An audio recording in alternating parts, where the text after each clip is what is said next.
All right, what's up? Welcome back to my channel. For those of you who don't know, my name is Dave. I run a website called Santa's Everything. And for the last 6 years, I have been building a 1951 GMC pickup truck in my garage known as Project by Weight. I will jam a picture in here now. In that time, I have been doing a lot of metal work to the truck. You've probably seen a couple of my other videos where I've been doing some metal work. What I want to do in this video is describe some of the tools that I have found irreplaceable for that metal work. Nothing in this video is super expensive. None of it is sponsored. You will see for the Canadians, you'll see a lot of Canadian Tire stuff, a lot of Mastercraft in here. There is no sponsorship here, no nothing like that. I just want to show you the tools that I've found extremely helpful in this process. And like my other video where I showed you the garage, I want to give you an idea of what kind of tools you need to do some basic DIY metal work that won't cost you a lot of money and won't break the bank. So I'm going to run through 10 things here, maybe 11 that I've got in the garage that really helped me out. So here we go. Okay, so the first item on my list are these sheet metal holders. These are super cheap. I got them from Princess Auto, and they are absolutely essential for doing any metal work. As you can see, this one's pretty beat up. I've welded it to a couple things. I had to grind it off. There's been a little bit of welding splatter on it, but I've had these the entire time I've been working on my truck, and honestly, I've used them thousands of times over. For those of you who don't know how they work, if you're butt welding two pieces of metal together, they slide in there like that, and you can clamp it down with this, little bit of adjustments on either end, and it just lines up these two pieces of metal here so that you get a nice butt weld when you're splicing in any new metal or placing any pieces of metal. Can't recommend these enough. I know some people think that they create too much of a gap. I've found that it's actually been perfect for what I've been doing, and if I can put that clamp in there, then I know that I've cut the good size gap and it's not too big and not going to be too hard to weld. So these are irreplaceable, something I've used so many times. Honestly, if you are going to be doing any sort of metal repair work, grab you a package of these. They come in a package of 4. They're pretty cheap. It's a no-brainer. Tried and true saying of anyone who's ever done metal work, you can never have enough clamps. So anytime you see clamps on sale, buy some clamps. I have a ton of different sizes. There's 4 here, 6 in total, I think. This one's adjustable. There's a quick clamp over there.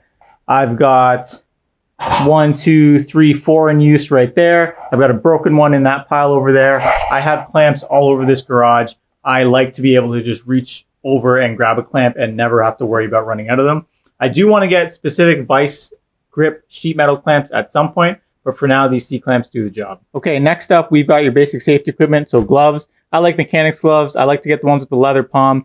I do like to get the ones that also have leather up here. I didn't this time. I just bought whatever's on sale. Gloves, I usually buy whatever's on sale. I'm going to thrash them anyway. So, I'll just grab a couple pair. The problem is once you grind with these like fabric ones, they do burn out a lot.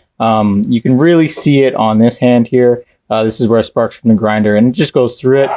Sometimes you'll see me wearing gloves that are duct taped up. Other times I just don't care and I just thrash through it anyway. But if you can splurge for the gloves with the leather top and bottom, they are a bit better. But I also like gloves that are pretty dexterous, and sometimes I find the leather ones are a little bit too thick. So that's why I often end up with those ones, even though they burn up pretty quick. Face shield, you've probably seen a lot of people end up with grinding discs to the face. I do not want to end up with a disc in my face. That would suck, honestly. Who wants a disc to the face? So that should be a no-brainer. You should definitely get one of those. Don't try and be a tough guy. I do have some goggles in the rare case that I'm doing something where the mask doesn't fit, but I always kind of feel a little bit scared with just the goggles, especially when I am cutting something, just in case the disc kicks back, it explodes. I really don't want a disc blowing up in my face. So, be safe, take care of yourself. You don't want someone coming out and finding you in the garage with a disc in your face. Grinding is loud, so I've got some ear protection. I ended up getting this one that goes around your neck and plugging into your ears simply because I kept losing my earbuds. So anyway, this was a Princess Auto purchase. And then a mask. This was Princess Auto as well. I do need some new filters for that. I also have another one kicking over there. But definitely wear a mask. Snorting out metal bits is not cool once you're trying to go to bed after working out in the garage. And then lastly, I have, once again, Mastercraft again. I've got my welding mask. This mask was $99, I want to say, on sale. I got it for Christmas one year. It's been great. It's holding up really well. Again, I'm a hobbyist, so it doesn't see a ton of use getting thrown around and stuff like that. But I'm also not gentle with it, and it's done a really good job. The auto dimming seems to work pretty well. The battery hasn't died yet, so no complaints there from any of this safety equipment here. The next thing is pretty obvious. If you're going to be doing any metal work in the garage and you're learning like myself, you will start off being a grinder more than you are a welder. So a grinder is the next thing you're going to have to get.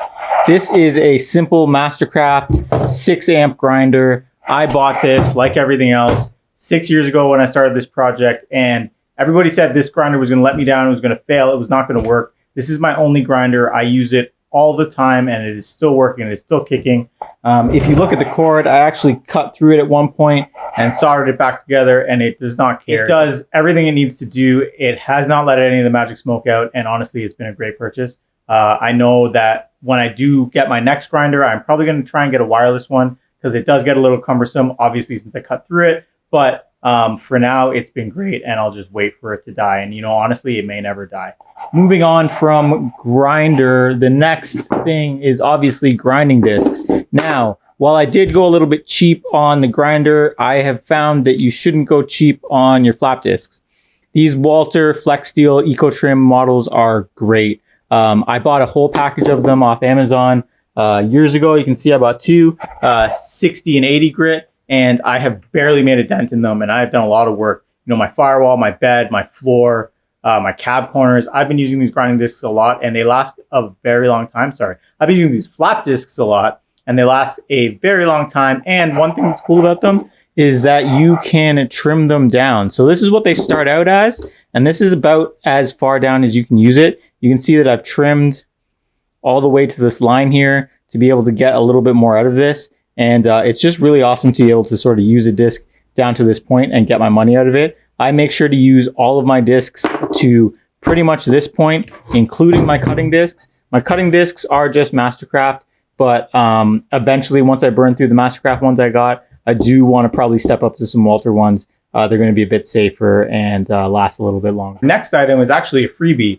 This is a carbide burr that I put into my drill. You would be shocked to know how many oval holes exist in this metal and in my bed and everywhere, or when I have to oval out a hole. Now, I know you can oval out a hole with just a drill bit, but these work so much better. You put a little bit of soap on this, it doesn't get clogged up, and it works incredibly well. My friend Fred, 57 Gold CAD, actually gave this to me, and honestly, it's amazing. I use this so often, and I would like to pick up a couple of more. They are actually surprisingly expensive, so I'm going to keep using this one for just a little bit longer. Okay, so obviously I've talked a lot about saving costs in here and stuff like that, and a big thing about building a project is balancing costs, so the cost of tools with the cost of actually putting the project together. And I like to try and save money where I can and put money into other things that are going to help me along. I would have loved to get Clecos, but they're a little bit more money than I wanted to spend whenever I did dig into my my sheet metal work. So what I did end up doing is just getting some sheet metal screws. My video on replacing that bedside, then you know that I use these screws a lot. I've been actually using this same 10-pack of screws over and over and over. Put them into the panel, drill them in, set it, weld it, pull them back out, put them back in the case, and you know, it's kind of like Clecos is a poor man's Cleco. It's worked out really well. I would say definitely grab a handful of those before you start your sheet metal work. There's nothing worse than being in the garage and trying to balance with magnets and clamps and stuff like that, and it's just not working. Sometimes it is just easier to tap something in and then fill that hole later than it is to figure out how to hold it in place with a variety of other holding mechanisms. If you look down here, I do actually have a whole bunch of magnets. I use them on occasion, but honestly, I found the self-tapping screws to be much easier to use than the magnets, but I do use the magnets every now and again. If you ever want to feel like a real metal guy, you got to get yourself a hammer and dolly set. They can range in price. The one I got was, again, Surprise from Princess Auto, and it's come with kind of everything I've needed to get myself into and out of jams. Now, there is a ton of videos on YouTube on how to use this, so I'm not going to go over that, but I will say get the heaviest and best hammer and dolly set that you can. It makes life a lot easier. I have used some other people's hammers and dollies that are better than these ones, and they're pretty trick, but I just don't do enough metal work at that level to right now invest in another set. I would like to pick up some from a swap meet. That's probably what I'm going to end up doing when I do upgrade this set. By the time I upgrade it, I'm probably going to be finished the metal work for my truck, so it's probably not going to really make a difference, but definitely keep an eye out for a good hammer and dolly set. Try and get one with a case that kind of keeps everything together, keeps a little bit of the rust off, although this one, I got to clean this set up at some point.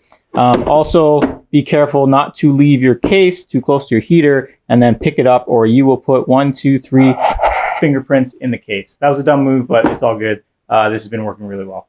And we're starting to get to the end of my list here. And another thing that's been incredibly useful in the garage has been my vise here with this kind of anvil top. I have broken a lot of sheet metal over this, and I have also most recently started to use this as well. Basically, if you want to put a right angle in metal, some of the hammer and dolly that I had already touched on, plus just a solid right angle to bend metal over is irreplaceable. If you have a metal brake, if you can afford a metal brake, definitely get one. But if you can't, you can do a lot with just bending stuff over other objects in your garage. I have gotten away with murder with some of the stuff that I've figured out how to use. Also, pro tip, these work really, really well for getting a radius into metal. They are super, super solid. They come on your welding tank. This one's all dented up, probably from that. So definitely consider using this if you need to put a radius in it. But if you don't need a radius, vise works really well. Also, this vise, once again, Mastercraft. I've replaced it once. It is a maximum. If it breaks again, I'm going to replace it again. Okay, last but certainly not least is my Lincoln MIG Pack 10. So this welder is 16 years old. It's a workhorse. I've got a little bit of an issue with it right now with the power cord. It's a little bit finicky, but usually I can get it to work just by nudging it a bit. But this thing has been incredibly solid. But I know that there are now a bunch of other welders that you can get on Amazon that are apparently just as good or better than this. So when you're looking for a welder, just read some reviews. Buy the best one that you can. Don't be afraid to buy used. I bought this one used, and it's been working perfectly for me. Again, like a lot of my tools, I would like to upgrade it at some point, but I don't know when that is going to be. I would also like to learn to TIG weld at some point, but I don't know when that's going to be. So until then, this works perfectly. Ending with my welder, that is just another quick video that I banged out. So 10 things that you should have in your garage that will absolutely help you out if you're going to do any DIY sheet metal work. I would love to hear what you have in your garage that I don't have that you find helpful, because obviously, even though I'm kind of nearing the end of my metal work on my 51 GMC, I could always use a little bit of a hand getting a few more useful tools in the garage that do not break the bank. So thank you for watching this video. I will be back soon with another video. If you could give this a like, share, subscribe. I am going to try and keep doing videos at a minimum every 2 weeks, but I'm going to try my best to get on every 1 week.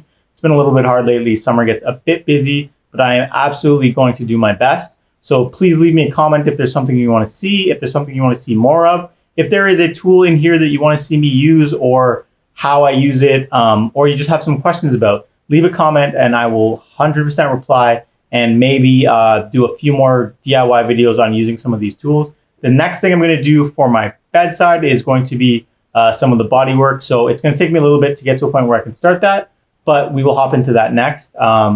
So thank you for getting to the end of this video. Hopefully, like all my other videos, it has helped somebody out. And I'll catch you on my next video. See you later.